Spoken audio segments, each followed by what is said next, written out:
So then I was talking to you this morning about the dynamics of energy,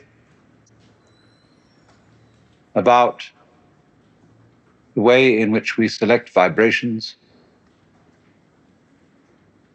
and about the basic principles of meditation as it is understood in yoga and in Buddhism and in Zen, as a process for bringing about mental quiet, which is not pure passivity, mental limpness, just as physical relaxation is not physical limpness, as if you were a wet rag over a clothesline. In the process of meditation, one is completely aware of all sensory inputs. You don't try to shut off your senses. And although it may be helpful, say, to begin in meditation by closing the eyes, in the Zen philosophy of meditation, you don't close your eyes. If you do, you're called a denizen of the dark cavern. You look at the floor in front of you, about 4 feet, and you allow the light to play with your eyes without putting any names on these patterns of light and shade and color, just as you allow the sound waves in the air to play with your ears. But you don't put any name upon it. You allow yourself to be in a non-conceptual way. Now, the importance of this, the practical effect, although when you're in meditation, you're not concerned with practical effects. Practical effects accrue as a byproduct, just as happiness, which cannot be pursued, is only a byproduct of being interested in something else. But the disease of civilization is that we confuse the world of symbols with the world of reality. As I said this morning, you all know what reality is. And it doesn't have to be explained to you. And if you try to define it, you become a professional philosopher, and you will eventually shrivel up and die. But you know what it is. It's this. So, we are in a very serious condition in the world today. We are trying to make as the goals of life the attainment of pleasures that really exist on paper only. And the chief example of this is lots of money. There are no limits to the amount of money you can make if you're sufficiently clever and sufficiently ruthless. You can go on and on and on and on. But there are very strict limits to the amount of beef you can eat at one meal, to the amount of girls you can give, to whom you can give adequate satisfaction, to the number of houses you can live in, to the amount of clothes you can wear. You can have, supposing you wore 3 suits a day and you wanted to be different all the time, all right, there are 365 days to the year, multiply that by 3, and that's enough for anyone, with dresses also. Then that there is a real limit And you would consider, if you were wearing a completely different suit for 1/3 of the day, and you never wore it again, after a while that would become a bit absurd. You might find a favorite suit, one that you felt suited you. What is a suit except something that suits you? And you would go back to it. And you would want that one again. Same with a woman. You find you've got a favorite one. And you want to go back to her and keep her around. See? And you have a house. You can have hundreds of houses if you're very rich. But you find you have a favorite one and you want to go back. So there are limits to what we can enjoy in a material, physical, real sense. Although I must say, when I say real, and I also join with that the word physical and material, the real world is not necessarily physical or material. The ideas that come out of the history of Western culture that we say physical or material, these are purely conceptual. You see, when somebody says, I'm a materialist, and I think there is nothing but material, see, and all the spiritual stuff is just fantasy. The idea of material is itself fantasy. These flowers are not material. Material is an idea, is a concept. These flowers you can only understand by looking at them and feeling them. We don't know what they are. We see the patterns of energy and the delight of them. But a person who says, well, this is just material, doesn't realize that he's some kind of a fantast.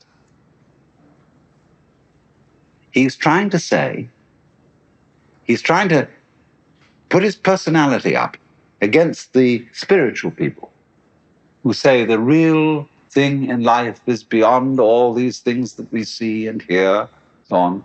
There is a happy land far, far away. There is some kind of a thing beyond all this. And that's a kind of one-upmanship. People in religion are the worst game players in the world. They're always trying to outface each other and say, well, you don't have quite the right conception. Even among the most orthodox confraternities, say Orthodox Catholic theologians, they're always trying to one-up each other. Say, yes, you believe that your explanation of the doctrine of the Trinity is very correct, but there are certain subtle respects in which you haven't quite got the point. And they go round and round and round on this forever. Because it's not really religion at all. It's a form of personal contest. Because everybody in the world almost is challenging someone else to say, you're not real, are you? You're not really sincere. You don't actually mean what you say. Do you love me? Do you really love me? Prove it. I don't think you can. Everybody's going, so everybody's frightened. Everybody's guilty. And everybody else knows how to exploit everybody else's fear and guilt. And emotions, say, like guilt, are absolutely useless because they always frustrate their own objective. Guilt is supposed to make you good. But it's like alcoholism. The more terrible an alcoholic feels about his dependence on alcohol, the more he drinks. The same with jealousy. If I am jealous of the girl I love, terribly jealous, and won't allow her to have any other men, she hates me all the more for being jealous of her. I can't keep a girl by being jealous of her. And she can't keep me by the inverse process. So all those emotions deny themselves. So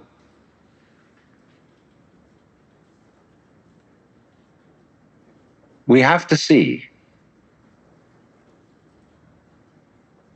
that all these games of spiritual one-upmanship, we have to see through them. Every guru, spiritual teacher, comes on like he's got something that you don't have. More insight, more relaxation, more happiness, more oneness with God, whatever it may be. And this is the bait which catches you. Now, there are two kinds of gurus. One kind of guru really believes he's got more than you have. And he can do nothing for you except lead you into a bag. That's the ordinary minister who believes that he is a representative of the true and authentic religion, and that he is going to get you into the church, and he's going to get you hooked on the religion so that you become a religious addict. And so, of course, so long as you're a religious addict, just like an addict on heroin will have to fork out $50 a day to get his connection. So you're going to have to tithe your income, or whatever it is, to pay off the mortgage on the church buildings and to keep the clergy alive. And that's why they want to get you hooked on it. There's another kind of guru. He makes his living in an entirely different way. He wants to get rid of you. He's got some way of liberating you so that you can function on your own without having any guru at all and without belonging to any religion. Because he treats his doctrine, his practice, as medicine, not as diet. And eventually you take the medicine, you understand, and you can function on your own, and you go away. But when you go away, you say, hey, to everybody else, I got this guru, you know, he was just fabulous, and he set me free. So what happens is, this kind of guru, instead of having a permanent group of followers, has a big turnover, and he gets on all right. I'm just explaining the economics of spirituality.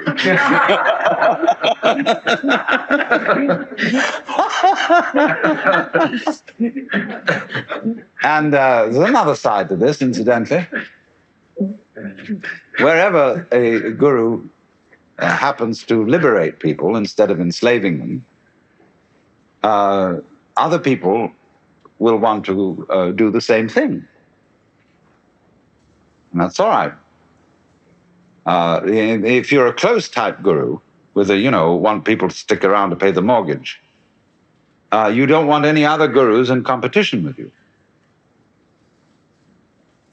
because that's taking away the business. I had a very funny adventure in Thailand. I was wandering around a temple, and I was sort of looking, my gaze was cast downwards, and I suddenly came across a bookstall.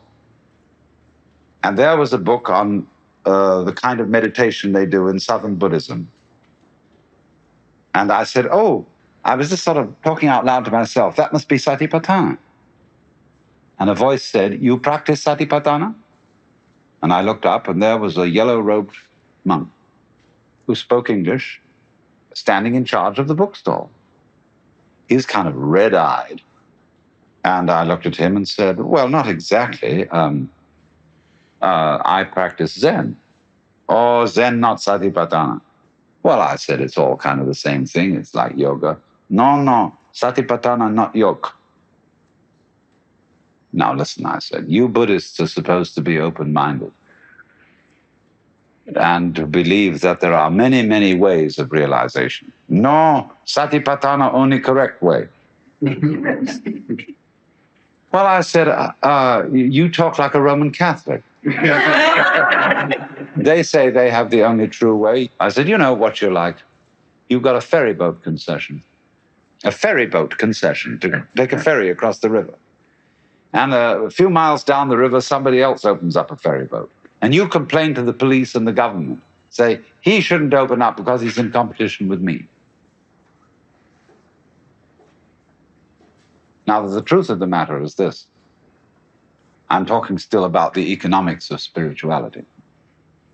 In London, there's a street called Harley Street, where every eminent physician and surgeon wants to have an office. This was years ago. And so Harley Street became completely full with physicians and surgeons. Well, you would say, naturally, they were all in competition with each other. But nothing of the kind happened.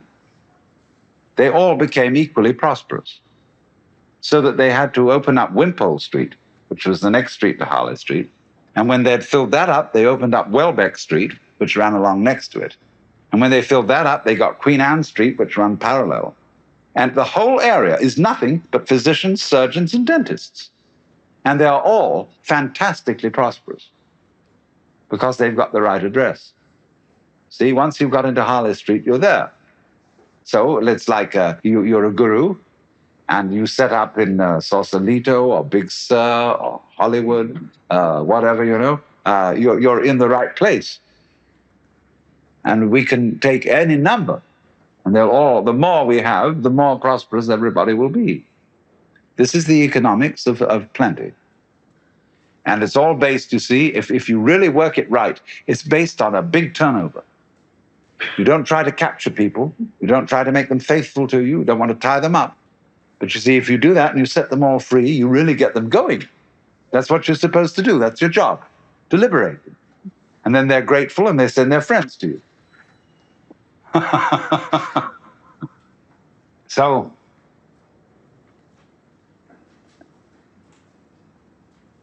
the craft of mysticism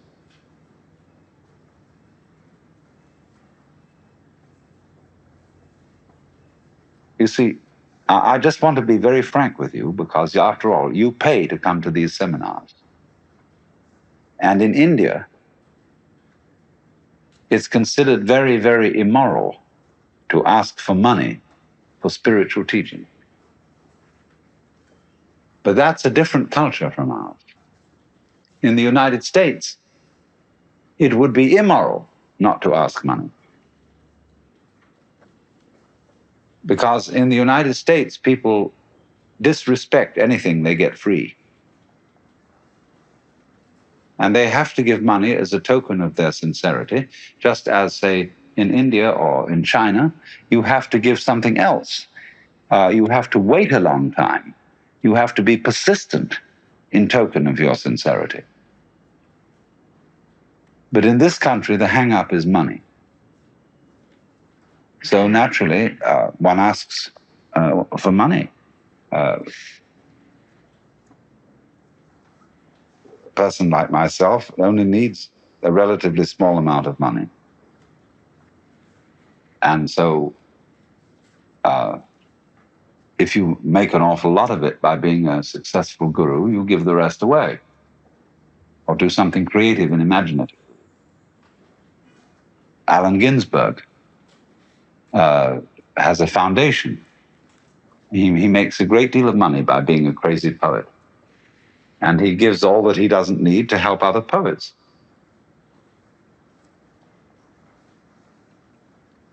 So then,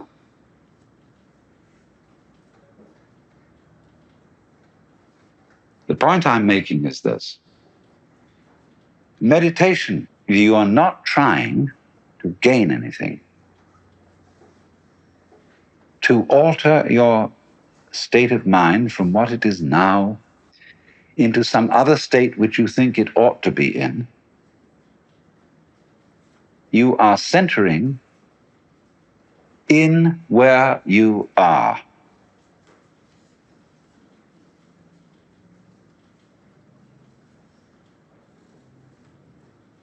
But you see, the difficulty for us with this is that we do everything. We even eat, we play, we dance,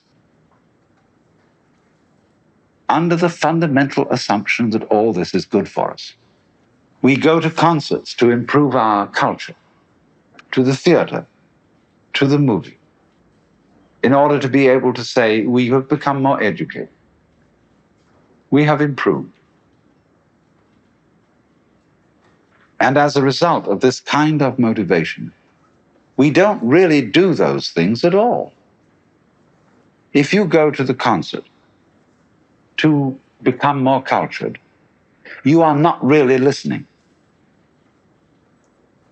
So meditation, above all things, because it's got a slightly disciplinary flavor to it, a slightly religious flavor to it, is something that people use somehow to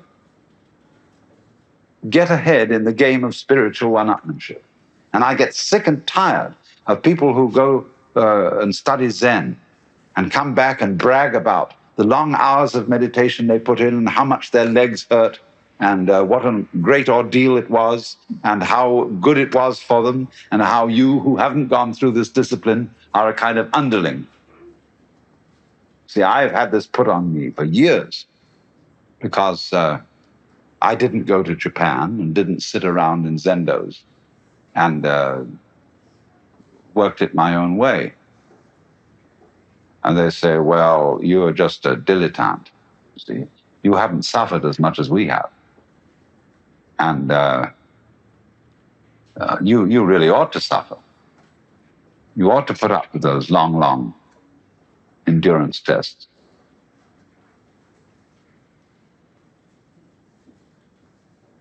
Now, the reason why in meditation one sits in a certain way, whether you sit like I'm sitting now or whether you sit in the lotus posture, your legs become a little uncomfortable. And the reason for that is not self-punitive. It's merely that it helps you to stay awake. That's all. And if you were floated in a hot tub with supporters in a completely dark room in one of the sensory deprivation chamber, you would very likely go to sleep. But the point in meditation is to be wide awake, without, however, the intellectual chatter going on in the head. And so a posture which involves a very certain subordinate degree of discomfort keeps you awake. Actually, when you get used to sitting this way, I can sit this way without extreme discomfort for at least 40 minutes, even longer. And it becomes natural.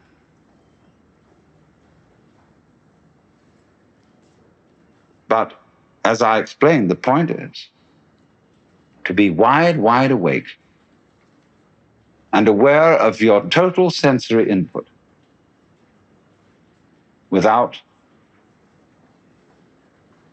confusing it with the symbolic world of words and concepts, so that you experience life naked and directly.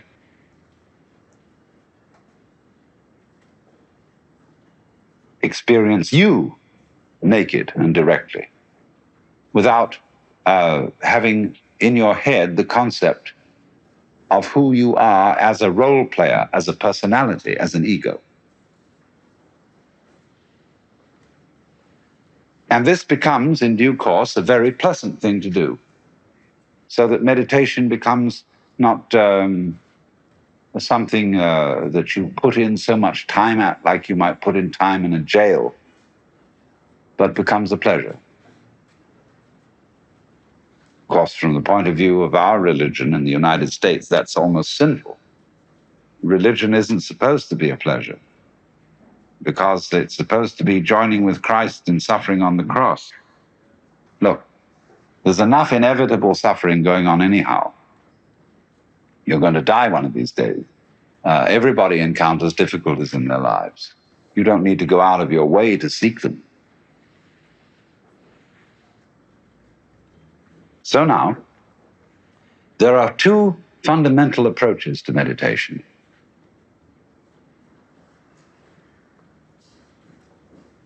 One, you see, this morning, Charlotte was getting us to bounce on our heels and to stretch as tightly as we could to overcome gravity. And then after that, she said, see what happens when you don't do it. So one of the methods of meditation is to stretch as tightly as possible, to concentrate with your whole energy on a point, and to use the maximum amount of effort. You say in yoga, there's an exercise called kumbha, which is a way of breathing, which is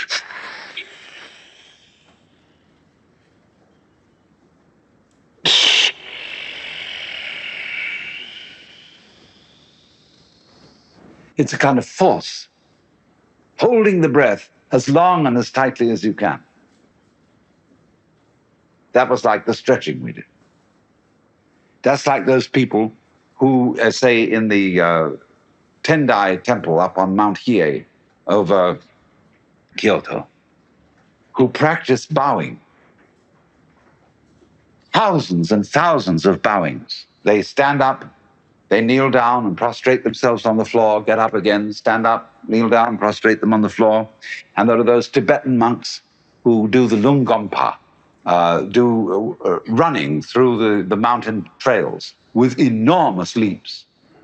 And they do like Nijinsky could do those leaps where, you pause a little bit in the air and seem to overcome gravity and then drop again. And they go on and on and on, bouncing along a road. Or there are other pilgrims who prostrate themselves at every step, traveling a long journey. There are people who run the streets of Kyoto, 100 miles through the streets of Kyoto every day at a jog trot. There are all kinds of things like that, where you work yourself to a limit in struggle. Because in doing that, you get a thing which runners call second wind. And second wind in running is where you are no longer running, but it runs you.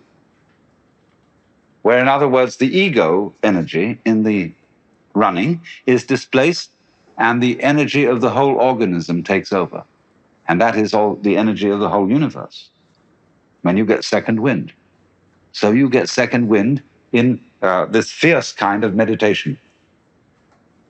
Alternatively, there's another way in.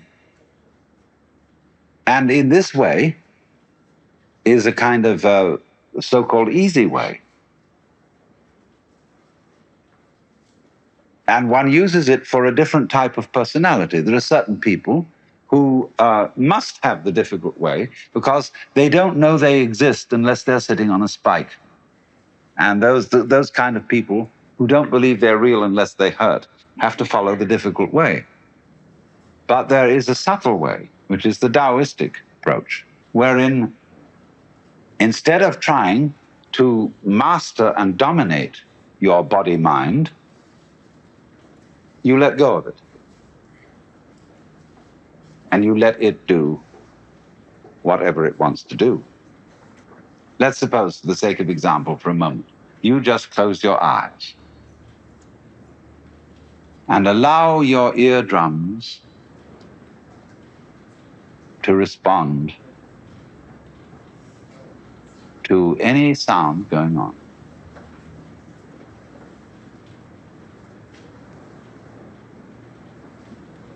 There are no proper sounds or improper sounds. You may feel free to shift, shuffle, cough, sneeze as you will.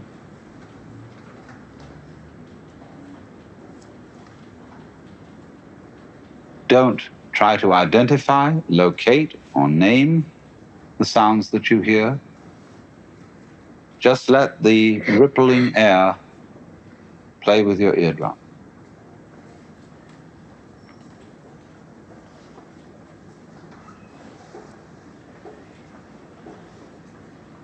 And as you hear the sound of my voice coming across to you, listen to what I have to say simply as tones. Your brain will take care of understanding it. You don't try to understand.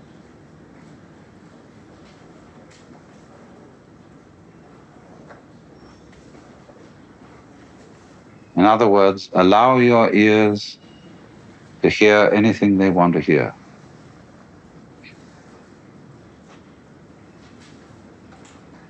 And to assist you in this, keep your tongues relaxed in the lower jaw.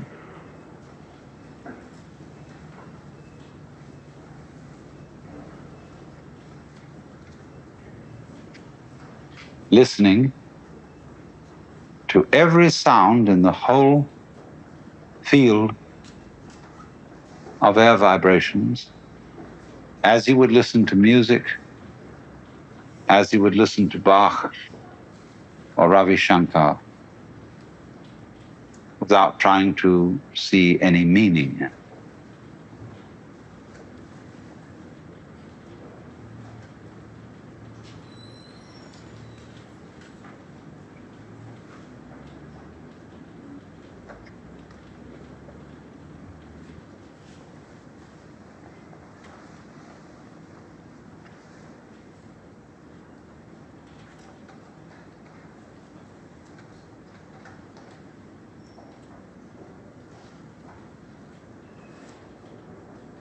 There is no hurry.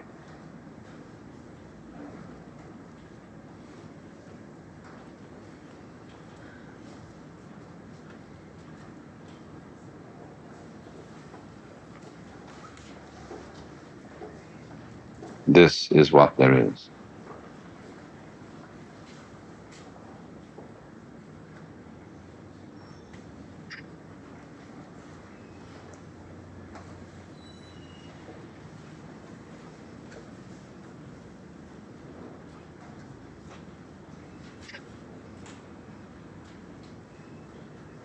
Well, now, of course, one can do that through all the senses, not just the ears, but the body feeling, skin contact, the breath, sense of smell, taste, and also, of course, the eyes. It's more difficult to do it with the eyes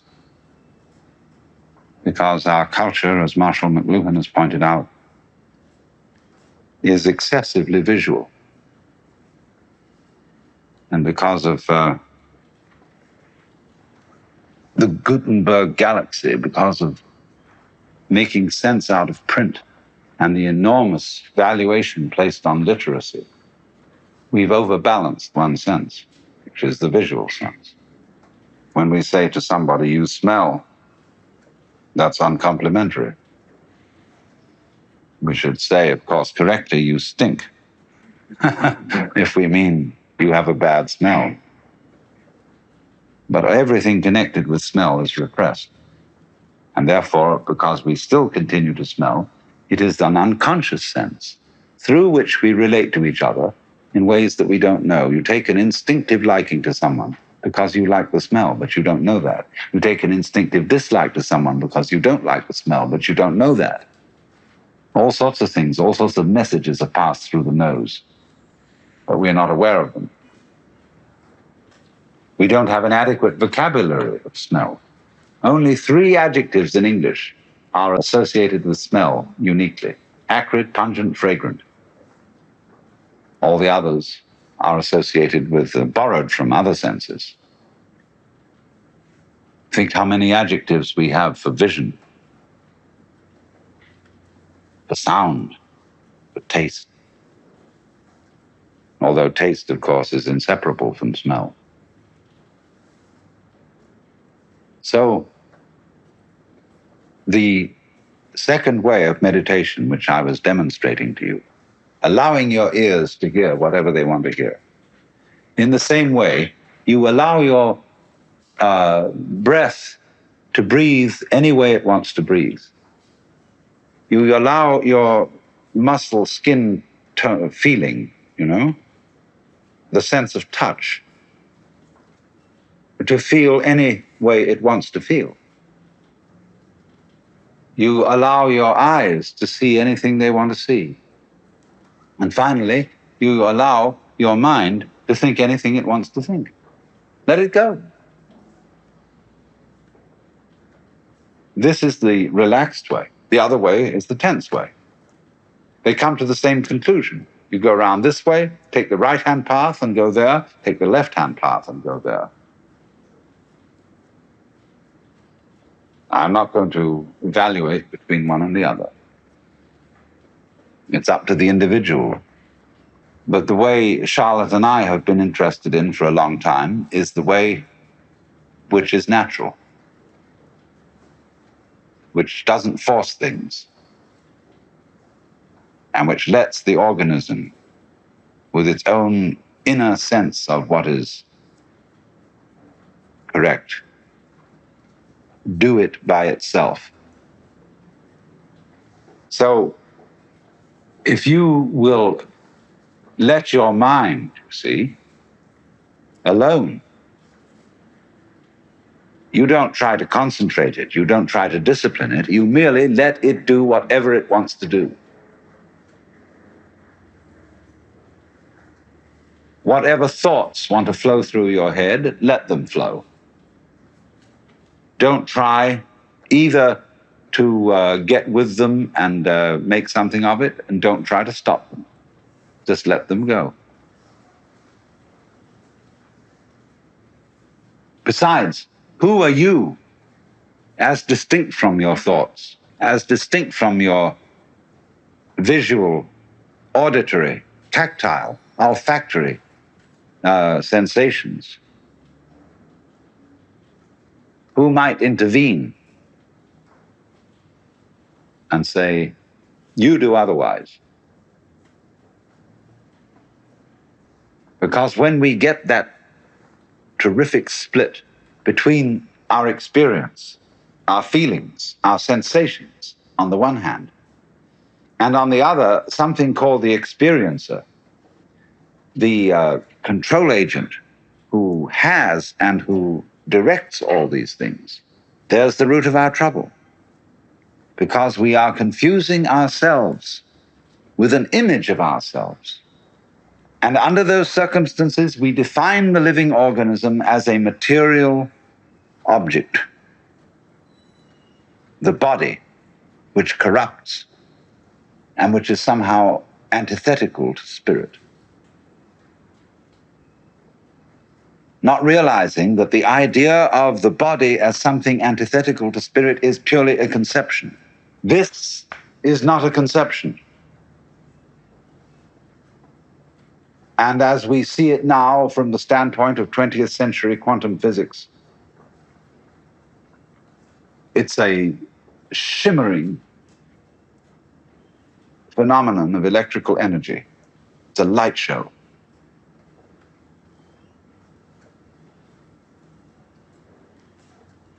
This isn't what we used to think of as physical at all. You know, block, chunky stuff. It's a zizzing dance. It's like fire. That's the meaning of the Buddhist figure Fudo. This guy with a sword in one hand and a rope in the other, with a fierce face and flames all around. Fudo means immovable. He's showing you everything is fire. Just like I said this morning, a flame seems to be a flame, a thing that sticks in one position. So Fudo, this flaming god with a sword which cuts off all entanglements, and the rope,